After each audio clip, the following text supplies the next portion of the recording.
Doctor साहब, national hawkers association Palwal के अंदर हॉकर्स के लिए कौन कौन सी गतिविधियां चला रही है और पलवल का जो प्रशासन है वो किस प्रकार से सहयोग कर रहा है आपकी फेडरेशन के लिए? देखिए, इलेक्शन से पहले हमारी सारी प्रक्रिया पूरी हुई थी, लेकिन बीच में इलेक्शन आ गया था और इलेक्शन आने के कारण स्वाभाविक है आचार संहिता लगी तो थोड़ा डिले हुआ मामला। और नहीं तो डीसी साहब से भी मेरी मुलाकात हो चुकी 5, एडीसी साहब से भी मेरी 5 या 6 मुलाकात हुई हैं, एसडीएम साहब से भी हुई हैं, सिटी मजिस्ट्रेट से भी हुई हैं। तो सारे लोग वैसे तो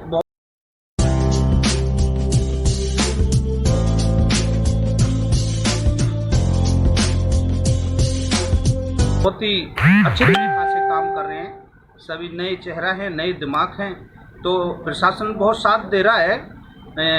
लेकिन उसके बाद अभी कल परसों में मुझे एडीसी ऑफिस से फ़ोन आया, उनका पीए हैं मेरे ख्याल से सतेंद्र जी, तो उनका फ़ोन आया, जी आपको एडीसी साहब ने बुलाया है और इनके काम के लिए आपसे बातचीत करनी है।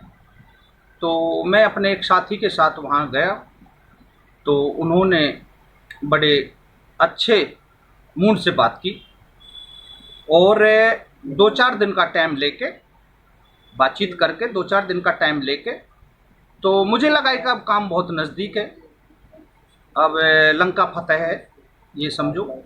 तो बहुत जल्दी से काम होने जा रहा है, क्योंकि सभी अफसर अपने अपने मूड में हैं और काम करने के जुनून में हैं।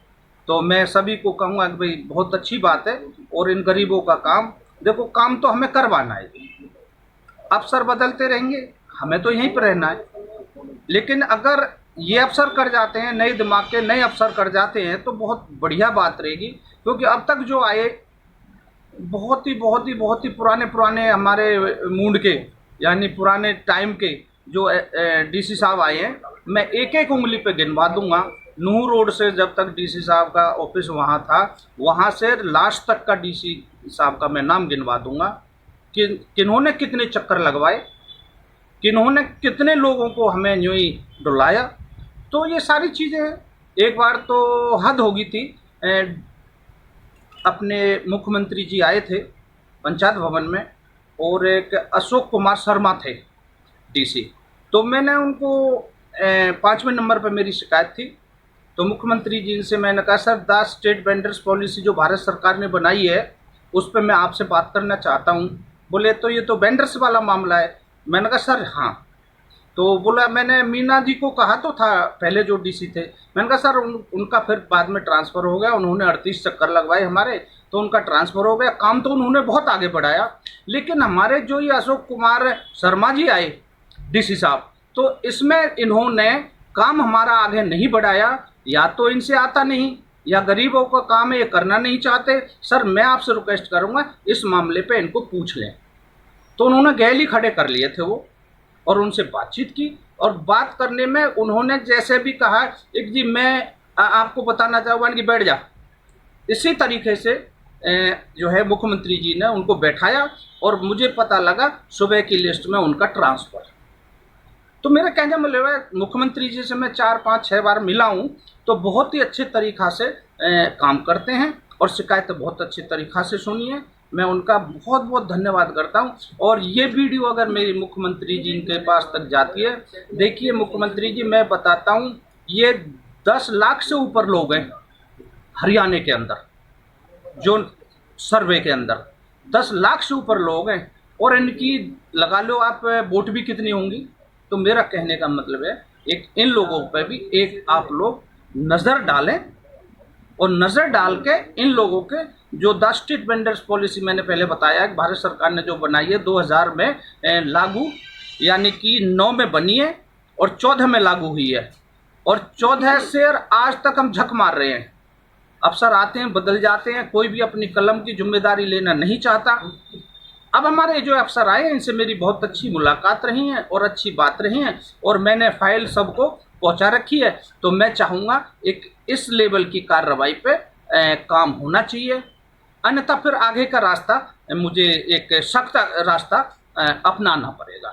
ये मैं आपके माध्यम के चैनल के माध्यम से मैं आपको बताना चाहता हूँ। जैसे आप चाहते हैं कि वेंडर्स जो हैं पलवल के अंदर उन्हें एक स्थायी स्थान मुहैया कराया जाए, तो इस स्थायी स्थान के लिए सरकार और अपना पलवल प्रशासन आपकी कहाँ तक मदद कर रहा है? देखिए, अभी हाल ही में चेयरमैन का चुनाव हुआ है। पहले मैंने फिर भी बता रहा हूँ, एक इलेक्शन से पहले ईओ साहब ने और हमारे सभी अफसरों ने हमें 10 दिन का टाइम दिया था। मुझे अखबार की लिखत, अखबार का सारा सिस्टम मेरे पास है, उसमें फ़ोटो वगैरह भी हैं और एक लिखित है। एक पत्रकार ने जा पूछा ईओ साहब से, एक जी कितने दिन में आप जगह दे दोगे? उन्होंने कहा 10 दिन में। तो उन्होंने सरासर मैं कहूँगा झूठ बोल दिया था। क्यों बोल दिया था? एक कि 10 दिन में जगह नहीं दे पाए, जबकि उस टाइम पे दे सकते थे। ईओ साहब 1 महीना की छुट्टी चले गए, फ़ोन स्विच ऑफ कर लिया, उन्होंने कोई बात नहीं की। तो मेरा कहने का मतलब है, अब वो आए हैं, उनसे हम बातचीत करेंगे। तो मैंने वो आते के साथ ही 1 महीने बाद, यानी कि फिर उन्होंने फिर लंबी छुट्टी बढ़वाई। जब दूसरी छुट्टी पे वो 23 तारीख में आए, तो मैंने वो अखबार उनके सामने रखा, और शायद तो मेरे ख्याल से आप भी थे मेरे साथ उस दिन, और मैंने ऐसे फाइल वो रखी उनके सामने, और वो सबसे आगे वो अखबार रखा। तो अखबार रख के एकदम उन्होंने मेरी तरफ लखाया, तो कहा अरे यार ये काम किया नहीं किसी ने भी। मैंने कहा जी कहाँ करेगा, कौन करेगा, सभी एक दूसरे को टरका देते हैं। तो इसलिए मैंने जो है कहा कि चलो ठीक है, बोले कि अब बहुत जल्दी से कराते हैं। तो अब ईओ साहब आए हैं छुट्टी काट के, अभी 1-2 मुलाकात मेरी हुई है, और अभी आगे मैं आज भी जाना चाह रहा था, मैंने फ़ोन करके पूछा था तो मीटिंग में गए हैं। तो मेरे कहने का मतलब ये है, काम तो करने से होगा। देखो किसी कोई वो एक साबटे गांव में एक बिल्ली गिर गई कुआं में, तो वो कहने लगे कि एक वहाँ का एक वो थे वो आर्य समाज के व्यक्ति, तो वो लिखारन लगे उसको, और बिल्ली खिर खिर कर रही थी। वो ने की चाहे खिर कर चाहे फिर कर, निकाल दो में दूंगोई। तो काम तो करना पड़ेगा, ये खिर करें या फिर करें, काम तो इन्हें करना पड़ेगा।